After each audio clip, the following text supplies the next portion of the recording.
Welcome to Santhu maths. RRB NTPC under graduate level எக்ஸாமுக்கான admit card release பண்ணிட்டாங்க. So admit card எப்படி download பண்ணுறது, அதில் என்னென்ன இன்ஸ்ட்ரக்ஷன்லாம் கொடுத்துருக்காங்க, எக்ஸாமுக்கு நீங்கள் என்னென்னலாம் கொண்டு போகணும் அப்படிங்கிற டீட்டெயில் இந்த வீடியோ நம்ம வந்து பார்க்க போகிறோம். வீடியோவை ஸ்கிப் பண்ணாமல் ஃபுல்லாக பாருங்கள். ஓகே. ஸோ நம்மளுடைய சந்துரு மேத்ஸ் 2.0 சேனல் நீங்கள் இது வரைக்கும் சப்ஸ்கிரைப் பண்ணலாம் அப்படின்னா சப்ஸ்கிரைப் பண்ணி வச்சுக்கோங்க. இதில் ஒன்லி நம்ம வந்து ப்ரீவியஸ் இயர் கொஸ்டின்ஸ், அதுக்கப்புறம் எக்ஸாம் ரிலேட்டடாக இருக்கக்கூடிய ஸ்டடீஸ் ரிலேட்டடாக இருக்கக்கூடிய வீடியோஸ் தான் வந்து கொடுத்துக்கிட்டு இருக்கோம். ஓகே. இப்போ ரயில்வே எக்ஸாமுக்கு எடுத்துக்கிட்டிங்க அப்படின்னா அதில் வந்து ஆல்ரெடி நம்ம வந்து ரீசனிங்கான ப்ரீவியஸ் இயர் கொஸ்டின்ஸ் வந்து கொடுத்துக்கிட்டு இருக்கோம். மேத்ஸுக்குமே கொடுத்துக்கிட்டு இருக்கோம், ஜிகேக்குமே கொடுத்துக்கிட்டு இருக்கோம். ஓகே. இதெல்லாம் வந்து நம்ம ரெகுலராக கொடுத்துக்கிட்டு இருந்தோம். இப்போ எஸ்எஸ்சியில் பேட்டர்ன் சேஞ்ச் ஆனதுனால எஸ்எஸ்சியோட வீடியோஸ் இப்போ ஒரு 1-2 நாளைக்கு வந்து வரும். அதுக்கப்புறம் மறுபடியும் ரயில்வே கொஷின்ஸ் வந்து நம்ம இதில் கொடுப்போம். ஓகே. ஸோ ரெகுலராக இந்த சேனலில் வந்து உங்களுக்கு வீடியோஸ் வரும். நீங்கள் ஒரு ஆர்ஆர்பி ஆஸ்பிரண்ட் இல்லைனா எஸ்எஸ்சி ஆஸ்பிரண்டாக இருந்தீங்க, ஆனால் வேறு எதுவும் சென்ட்ரல் கவர்மெண்ட் எக்ஸாமுக்கு படிக்கிறீங்க அப்படின்னா கண்டிப்பாக இந்த சேனல் உங்களுக்கு ரொம்ப ரொம்ப யூஸ்ஃபுல்லாக இருக்கும். ஓகே. ஸோ நீங்கள் யூடியூப்பில் சந்துரு மேத்ஸ் 2.0 சர்ச் பண்ணாலே வந்துடும். டிஸ்கிரிப்ஷனில் இந்த சேனலுக்கான லிங்க் நான் ப்ரொவைட் பண்ணிடுறேன். நீங்கள் கண்டிப்பாக இந்த சேனல் வந்து ஃபாலோ பண்ணிக்கோங்க. நீங்கள் உண்மையிலேயே படிக்கிறதுக்கு உங்களுக்கு தேவையான கண்டென்ட் வேணும் அப்படின்னா இந்த சேனலை ஃபாலோ பண்ணுங்கள்.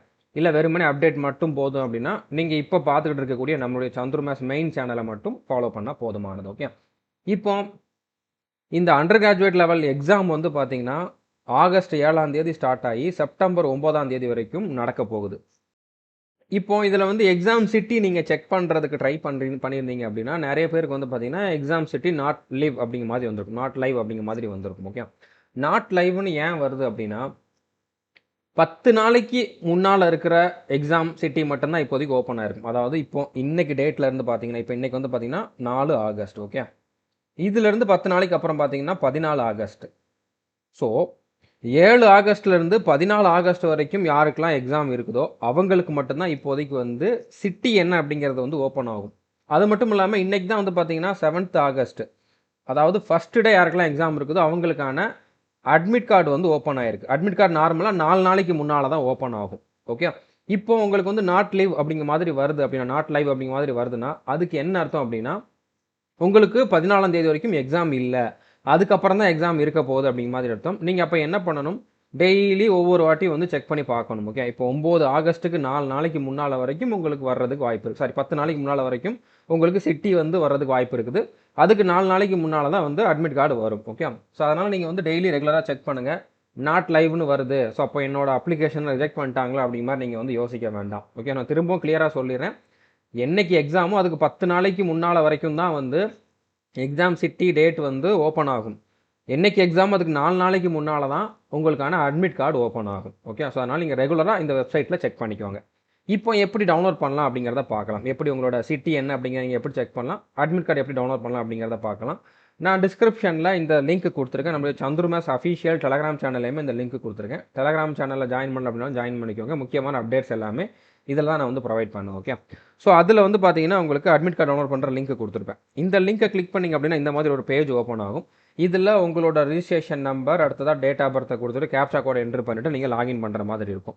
ஸோ ரிஜிஸ்ட்ரேஷன் நம்பர் இந்த எக்ஸாமுக்கு உங்களோட ரிஜிஸ்ட்ரேஷன் நம்பர் என்னன்னு உங்களுக்கு தெரியல அப்படின்னா நீங்கள் என்ன பண்ணணும், rrbapply.gov.in அப்படின்னு சொல்லி இங்கே ஒரு லிங்க் கொடுத்துருப்பாங்க. அந்த லிங்க் ஓப்பன் பண்ணிங்கன்னா லாகின் பண்ணுற ஆப்ஷன் வரும். லாகின் பண்ணிவிட்டு லாகின் வித் ஆர்ஆர்பி அக்கௌண்ட் அப்படிங்கிறத கொடுத்துட்டு உங்களோட மொபைல் நம்பர் இல்லை இமெயில் அட்ரஸை கொடுத்து நீங்கள் அப்ளை பண்ணுறப்ப கொடுத்த பாஸ்வேர்டை கொடுத்துட்டு இந்த கேப்சா கோடை என்ட்ரு பண்ணிவிட்டு சார் இந்த கேப்சாவை வந்து செலக்ட் பண்ணிவிட்டு லாகின் பண்ணுங்கள். ஓகே. இந்த பாக்ஸை செலக்ட் பண்ணிவிட்டு லாகின் அப்படிங்கிறத கிளிக் பண்ணுங்கள். ஸோ லாகின் பண்ணுறப்போ இதில் வந்து உங்களுக்கு ஓடிபி வெரிஃபிகேஷனும் பண்ணுற மாதிரி இருக்கும். இமெயிலுக்கோ இல்லைனா ஃபோனுக்கோ ஏதாச்சும் ஒன்று கிளிக் பண்ணிங்கன்னா அதுக்கு வந்து ஓடிபி வரும். அந்த ஓடிபி என்ட்ரு பண்ணிட்டு லாகின் பண்ணுங்கள். ஸோ லாகின் பண்ணதுக்கப்புறம் உங்களுடைய அக்கௌண்ட் வந்து லாகின் ஆகிரும். அதில் அப்ளிகேஷன் ஹிஸ்ட்ரி அப்படிங்கக்கூடிய ஒரு ஆப்ஷன் இருக்கும். அதில் போனீங்கன்னா இதில் நீங்கள் பண்ண எல்லா அப்ளிகேஷனும் இதில் வந்திருக்கும். இப்போ அண்டர் கிராஜுவேட் இருக்குது, கிராஜுவேட் லெவலும் இருக்குது. ஸோ இப்போ நீங்கள் அண்டர் கிராஜுவேட் லெவலில் உங்களோட ரிஜிஸ்ட்ரேஷன் நம்பர் என்ன அப்படிங்கிறத இங்கேருந்து எடுத்துக்கலாம். ஓகே. ஸோ ஒவ்வொரு எக்ஸாமுக்கு வேறு ரிஜிஸ்ட்ரேஷன் நம்பர் இருக்கும். ஸோ நீங்கள் நோட் பண்ணிக்கோங்க. ஓகே. ஸோ இந்த எக்ஸாமுக்கு உங்களோட ரிஜிஸ்ட்ரேஷன் நம்பர் என்ன அப்படிங்கிறத நீங்கள் இதில் வந்து நோட் பண்ணிக்கோங்க. ஸோ அப்புறம் மறுபடியும் இந்த அட்மிட் கார்டு டவுன்லோட் பண்ணுற பேஜுக்கு வந்துட்டு ரிஜிஸ்ட்ரேஷன் நம்பரை கொடுத்துட்டு உங்களுடைய டேட் ஆஃப் பர்த்தை கொடுத்துட்டு கேப்சா கோடை என்ட்ரு பண்ணிவிட்டு லாகின் பண்ணுங்கள். ஓகே. லாகின் பண்ணதுக்கப்புறம் எல்லாருக்குமே வந்து ஃபஸ்ட்டு சிட்டி இன்டிமேஷன் ஸ்லிப் வந்திருக்கும். இது வந்து 10 நாளைக்கு முன்னால். ஓகே. நீங்கள் டெய்லி செக் பண்ணுங்கள், உங்களுக்கு ஒரு நாள் இது வந்து ஓப்பன் ஆகும். இது வரைக்கும் வராதவங்க டெய்லி செக் பண்ணுங்கள். ஸோ இந்த கேண்டிடேட்டுக்கு வந்து பார்த்தீங்கன்னா ஆகஸ்ட் 7ஆம் தேதியே எக்ஸாம், 2வது ஷிஃப்ட் எக்ஸாம் அப்படிங்கிறனால இவருக்கு வந்து ஓப்பன் ஆயிடுச்சு. ஸோ எந்த ஸ்டேட்டில், அடுத்தது வந்து எந்த சிட்டியில் எக்ஸாம் அப்படிங்கிறது இங்கே இருக்கும். அடுத்தது இதிலே வந்து பார்த்தீங்கன்னா உங்களுக்கு ரிப்போர்ட்டிங் டைம் என்னவா இருந்துச்சு அப்படின்னா, என்ட்ரி க்ளோசிங் டைம் என்னவா இருக்கும், எக்ஸாம் ஸ்டார்ட் ஆகிற டைம் என்னவா இருக்கும் அப்படிங்கிறத கொடுத்துருப்பாங்க. இப்போ ஃபார் எக்ஸாம்பிள் ஃபஸ்ட்டு ஷிஃப்ட்டு 9 மணிக்கு வந்து எக்ஸாம் ஸ்டார்ட் ஆகுது அப்படின்னா, நீங்கள் ஒரு 8:45க்கு போகலாம் அப்படிங்கிற நினச்சிக்கிட்டு இருந்தீங்கன்னா உங்களை உள்ளே அலோவ் பண்ண மாட்டாங்க. நீங்கள் 7:30லேருந்து 8:30க்குள்ளே போகலாம். ஓகே, 8:30க்கு ஒரு நிமிஷம் லேட்டாக போனாலும் உங்களை அலோவ் பண்ண மாட்டாங்க. அதே மாதிரி 2வது ஷிஃப்ட் வந்து பார்த்தீங்கன்னா 12:45. ஸோ அவங்க வந்து 11:15லேருந்து 12:15 வரைக்கும் தான் உள்ளே அலோவ் பண்ணுவாங்க அவங்கள. 3வது ஷிஃப்ட் 4:30க்கு ஸ்டார்ட் ஆகுது. அவங்கள வந்து 3 மணிலேருந்து 4 மணி வரைக்கும் தான் அலோவ் பண்ணுவாங்க. ஓகே, ஸோ இதில் வந்து 90 நிமிஷம் டைம் இருக்கும், 100 கொஷின் இருக்கும், எக்ஸாம் பேட்டர்ன் எல்லாமே உங்களுக்கு தெரியும். இந்த டீட்டெயில் எல்லாமே இதில் கொடுத்துருக்காங்க. இப்போ அட்மிட் கார்டு டவுன்லோட் பண்ணுறதுக்கு உங்களுக்கு 4 நாளைக்கு முன்னால் இந்த ஆப்ஷன் எனேபிள் ஆகும், இ கால் லெட்டர் அப்படிங்கக்கூடிய ஆப்ஷன். ஸோ அப்போது நீங்கள் வந்து இ கால் லெட்டர் அப்படிங்கிறத வந்து கிளிக் பண்ணிங்க அப்படின்னா டவுன்லோட் பண்ணுற ஆப்ஷன் வரும். இ கால் லெட்டர் அப்படிங்கிற இந்த இடத்துல வந்து கிளிக் பண்ணிங்கன்னா உங்களோட அட்மிட் கார்டு வந்து டவுன்லோட் ஆயிரும். ஸோ அட்மிட் கார்டில் என்னென்னலாம் இன்ஸ்ட்ரக்ஷன்ஸ் கொடுத்துருக்காங்க அப்படிங்கிறத பார்க்கலாம். ஃபஸ்ட்டு கேண்டிடேட் ஃபைல் அப்படிங்கிற மாதிரி இருக்கும். அதில் என்னென்னலாம் கொடுத்துருக்காங்க அப்படின்னா உங்களுக்கான எக்ஸாம் சென்டர் என்ன அப்படிங்கிறத கொடுத்துருப்பாங்க. கம்ப்ளீட் அட்ரஸ் வந்து இதில் இருக்கும். ஓகே, எக்ஸாம் டேட் என்ன, ஷிஃப்ட் என்ன, ரிப்போர்ட்டிங் டைம் என்ன, அதுக்கப்புறம் வந்து நீங்கள் என்ன லாங்குவேஜ் வந்து எக்ஸாமுக்கு வந்து சூஸ் பண்ணியிருக்கீங்க அப்படிங்கிறது இதில் இருக்கும்.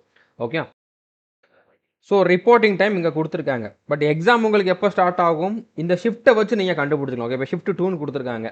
இப்போ ஷிஃப்ட் 2ன்னு கொடுத்துருக்காங்கன்னா இந்த இடத்துல இருக்குதுல்ல, அதாவது ஷிஃப்ட் 1னா வந்து 9 மணிக்கு எக்ஸாம் ஸ்டார்ட் ஆகும், ஷிஃப்ட் 2னா 12:45க்கு ஸ்டார்ட் ஆகும், ஷிஃப்ட் 3னா 4:30க்கு ஸ்டார்ட் ஆகும். பட் நீங்கள் வந்து இந்த டேட்டுக்கு முன்னால், இந்த டைமுக்கு முன்னாலேயே போயிடணும். ஓகே, ஸோ அதனால் நீங்கள் அந்த எக்ஸாம் ஸ்டார்ட் ஆகிற டைமை பார்க்க வேண்டாம். ரிப்போர்ட்டிங் டைம், அந்த ரிப்போர்ட்டிங் டைம்லேருந்து ஒரு 1 ஹவருக்குள்ளே நீங்கள் வந்து ரீச் ஆகிற மாதிரி பார்த்துக்கணும். 1 ஹவருக்கு மேலே ஒரு நிமிஷம் லேட் ஆனாலும் உங்களை வந்து அலோவ் பண்ண மாட்டாங்க. ஓகே, அடுத்ததாக நீங்கள் அட்மிட் கார்டில் வேறு எதுவுமே எக்ஸ்ட்ரா எழுதிடக்கூடாது. எக்ஸாம் ஹாலுக்கு உள்ளே போய் இன்விஜிலேட்டர் சொல்கிறப்ப இந்த இடத்துல நீங்கள் சைன் போடணும். அதுக்கு முன்னால் நீங்கள் வந்து சைன் போடக்கூடாது. ஓகே, அதுக்கப்புறம் ஆர்ஆர்பி ஃபைல் அப்படின்னு சொல்லி இன்னொன்று இருக்கும். அதுலேயே அட்மிட் கார்டிலே கீழே வந்து பார்த்தீங்கன்னா ஆர்ஆர்பி ஃபைல்னு இருக்கும். ஸோ இதுலேயுமே வந்து பார்த்தீங்கன்னா உங்களோட டேட் ஆஃப் பர்த், அடுத்த வந்து பார்த்தீங்கன்னா எக்ஸாம் டேட்டு அதெல்லாமே கொடுத்துருப்பாங்க. இந்த இடத்துல உங்களோட பாஸ்போர்ட் சைஸ் ஃபோட்டோ வந்து நீங்கள் பேஸ்ட் பண்ணணும். ஓகே, இது நீங்கள் முன்னாலே பண்ணிக்கலாம், ஒன்றும் பிரச்சனை இல்லை. பட் ஃபோட்டோ வந்து இதில் பாஸ்போர்ட் சைஸ் ஃபோட்டோ இதில் நீங்கள் அப்லோட் பண்ணப்போ என்ன மாதிரி பண்ணீங்களோ அதே மாதிரி சேம் ஃபோட்டோ இருந்தால் பண்ணுங்கள். இல்லை அந்த ஃபோட்டோ என்கிட்ட இல்லை அப்படின்னா இப்போ நீங்கள் ரீசெண்டாக எடுத்த ஃபோட்டோவை கூட பண்ணலாம். பட் உங்களோட ஃபோட்டோவாக இருக்கணும். இதுவும் மிஸ் மேட்ச் ஆகக்கூடாது. அதை வந்து மெயினாக பார்ப்பாங்க. ஓகே, ஸோ புரிஞ்சுருக்குன்னு நினைக்கிறேன். அடுத்ததாக இந்த இடத்துலலாம் நீங்கள் என்ன பண்ணணும் அப்படின்னா, உங்களுக்கு எக்ஸாம் ஸ்டார்ட் ஆகிறதுக்கு முன்னால் கம்ப்யூட்டர் ஸ்க்ரீனில் ஒரு சில சென்டென்ஸ் வரும். அந்த சென்டென்ஸை வந்து நீங்கள் ரன்னிங் ஹேண்ட் ரைட்டிங்கில் எழுதுகிற மாதிரி இருக்கும். அது என்ன ரன்னிங் ஹேண்ட் ரைட்டிங் அப்படின்னா, நீங்கள் நார்மலாக எப்போ எழுதுகிற மாதிரி எழுதுறது தான். எங்கெல்லாம் கேபிட்டல் லெட்டர் வருதோ அங்கெல்லாம் கேபிட்டல் லெட்டர், எங்கெல்லாம் ஸ்மால் வருதோ அங்கெல்லாம் ஸ்மால் லெட்டர், எங்கெல்லாம் ஃபுல் ஸ்டாப் வருதோ அங்கெல்லாம் ஃபுல் ஸ்டாப். இப்போ இதையே நீங்கள் எழுதுறீங்கன்னு வச்சுக்கோங்களேன், copy the declaration displayed. So C மட்டும்தான் கேப்ஸ், மற்றதெல்லாம் ஸ்மால் லெட்டர். ஓகே, ஸோ உங்களோட ஹேண்ட் ரைட்டிங்கில் நீங்கள் எழுதணும். இது எதுக்காக எழுத சொல்கிறாங்க அப்படின்னா, இது வந்து ஒரு ப்ரூஃப். நீங்கள் தான் வந்து எக்ஸாம் எழுதுனீங்க அப்படிங்கிறதுக்கான ப்ரூஃப். நீங்கள் ஆள் மாறாட்டம் பண்ணியிருந்தீங்க அப்படின்னா ஹேண்ட் ரைட்டிங் வேரி ஆயிரும். ஸோ அப்படி கூட இவங்க ஆள் மாறாட்டம் பண்ணியிருக்காங்கன்னு டவுட் இருந்தால் அவங்கள வெரிஃபை பண்ணி கண்டுபிடிச்சிடலாம். அதுக்காக ஒரு எக்ஸ்ட்ரா ப்ரூஃபாக தான் இதை வந்து வச்சுருக்காங்க. ஓகே, புரிஞ்சுருக்குன்னு நினைக்கிறேன். அடுத்தது அவங்களோட thumb impression, left thumb impression, right thumb impression, இது எல்லாமே நீங்கள் உள்ளே போய் இன்விஜிலேட்டர் சொல்கிறப்போ பண்ணால் போதுமானது. கேண்டிடேட் சிக்னேச்சர் இது எல்லாமே. ஓகே, இந்த இடத்துல இன்விஜிலேட்டர் வந்து சைன் போடுவார். ஓகே, நீங்கள் வேறு எக்ஸ்ட்ரா எதுவுமே எழுதக்கூடாது. ஃபோட்டோ மட்டும் வேணால் ஒட்டிக்கலாம்.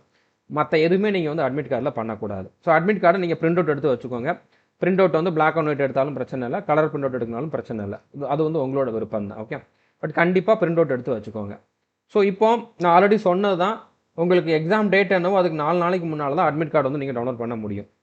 அதுக்கப்புறம் எக்ஸாமுக்கு போகிறப்போ நீங்கள் வந்து இந்த அட்மிட் கார்டு கொண்டு போகணும். அது போக ஐடி கார்டும் கொண்டு போகணும். ஒரிஜினல் ஐடி ப்ரூஃப் கொண்டு போகணும்.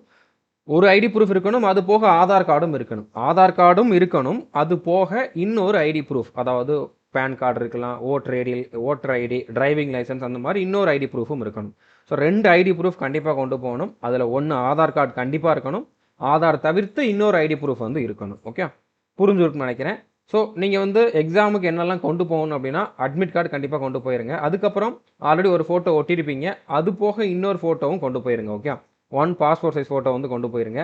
2 ஒரிஜினல் ஐடி கார்டு, நான் ஆல்ரெடி சொன்ன மாதிரி ஆதார் கார்டு, அதுக்கப்புறம் இன்னொரு ஐடி கார்டு, அதுக்கப்புறம் பேப்பர் பென் எல்லாமே அவங்களே ப்ரொவைட் பண்ணிடுவாங்க. நீங்கள் கொண்டு போக வேண்டிய அவசியம் கிடையாது.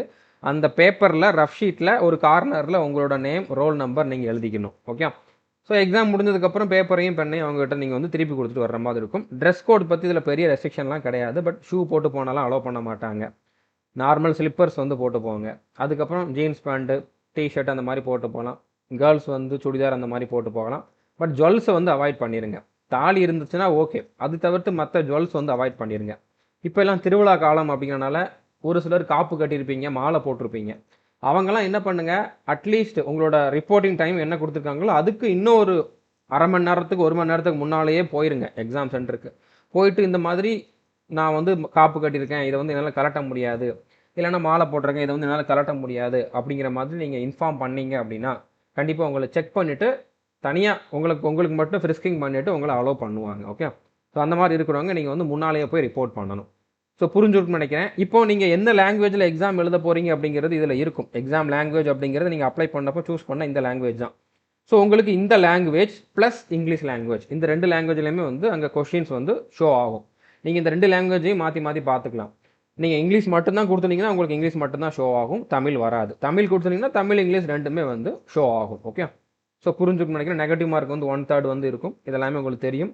அதுக்கப்புறம் மார்க் டெஸ்ட்டுக்கான லிங்க்குமே வந்து உங்களுக்கு ஆர்ஆர்பியோட அஃபிஷியல் வெப்சைட்டில் வந்து ப்ரொவைட் பண்ணியிருக்காங்க. நீங்கள் அதில் வந்து எடுத்துக்கலாம். ஓகே, ஸோ புரிஞ்சுக்கணும்னு நினைக்கிறேன். அதுக்கப்புறம் இன்னொரு முக்கியமான பாயிண்ட்டு, எல்லாரையும் கடுப்பேற்றுற ஒரு பாயிண்ட்டு, அது என்னன்னா எக்ஸாம் நடந்துக்கிட்டு இருக்கப்போ தான் உங்களுடைய இந்த தம்ப் இம்ப்ரெஷன் எடுக்கிறது, பயோமெட்ரிக் வெரிஃபிகேஷன் பண்ணுறது, சைன் போட சொல்கிறது, அதெல்லாமே வந்து பண்ணுவோம் அப்படிங்கிற மாதிரி சொல்லியிருக்காங்க. ஸோ அதுக்கும் சேர்த்து தான் நாங்கள் டைம் வந்து எடுத்துக்குவோம் அப்படிங்கிற மாதிரி சொல்லியிருக்காங்க. இதுக்குன்னு தனியாலாம் டைம் கொடுக்க மாட்டோம் அப்படிங்கிற மாதிரி சொல்லியிருக்காங்க. இதனால் நீங்கள் டென்ஷன் ஆகிடக்கூடாது. ஏன்னா டைம் மேனேஜ் பண்ணுறது கொஞ்சம் கஷ்டம்தான். பட் இருந்தாலும் அவ்வளோ வேகமாக நீங்கள் எக்ஸாம் எழுதிக்கிட்டு இருக்கப்போ நடுவில் வந்து உங்ககிட்ட உங்களோட தம்ப் இம்ப்ரெஷனை வந்து கேட்பாங்க, சைன் போட சொல்லுவாங்க. ரன்னிங் ஹேண்ட் ரைட்டிங்கில் எழுதுறதுமே அப்போ தான் வருங்க மாதிரி சொல்கிறாங்க. பட் இது கொஞ்சம் முன்னாலே வரதுக்கு வாய்ப்பு இருக்குது. ஓகே, எக்ஸ்ட்ரா டைம் கொடுக்க மாட்டாங்க. இதுதான் மெயின் பாயிண்ட்டு. ஸோ ஞாபகம் வச்சுக்கோங்க, டென்ஷன் ஆகிடக்கூடாது. நம்மளை டிஸ்டர்ப் பண்ணுறாங்களேன்ட்டு எல்லாரையுமே டிஸ்டர்ப் பண்ணுவாங்க. ஓகே, ஸோ புரிஞ்சிருக்குன்னு நினைக்கிறேன். கண்டிப்பாக இந்த வீடியோ உங்களுக்கு யூஸ்ஃபுல்லாக இருந்திருக்கு நம்புகிறேன்.